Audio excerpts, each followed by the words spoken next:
The Canadian Army played a crucial role in the liberation of Belgium in 1918, and it was at Mons that the last soldier, a Canadian, fell in the Great War. 2 minutes before 11 a.m.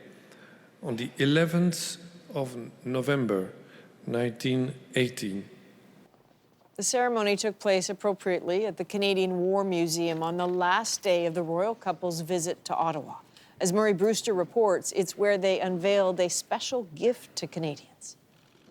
For the volunteers at the Canadian War Museum, it could have been Christmas Day.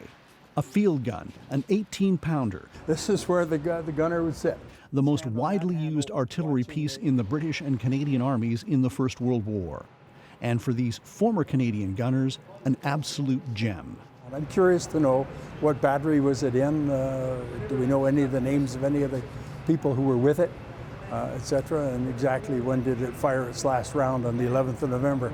And through this tornado of death, the Canadians grimly strove. Just over 59,000 Canadians died in the First World War out of a country of 8 million people.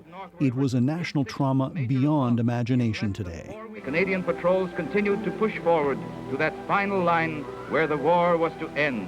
That final line was in Mons, the last battle for the Canadian Corps, fought almost 100 years ago on November 10th and 11th, 1918. The war was over. The Canadians established an unbreakable link with Mons. I think that most Canadians wouldn't know the name Mons or what it represents. It meant something at the time. I think the legacy of the Battle of Mons is a conflicted one, as is the First World War. Now, the soldiers at the sharp end, they didn't want to go there. They didn't want to risk their lives as this war is winding down.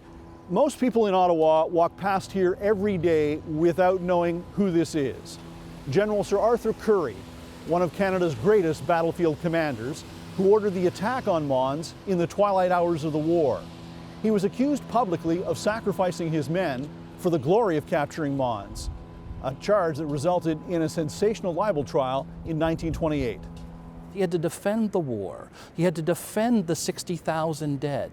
And I think Canadians could rightly be understood at the time in 1918 and perhaps 10 years later for wondering what had the war been fought for. The question of whether it was worth it is not contemplated by those who were liberated. Every day at 8 p.m.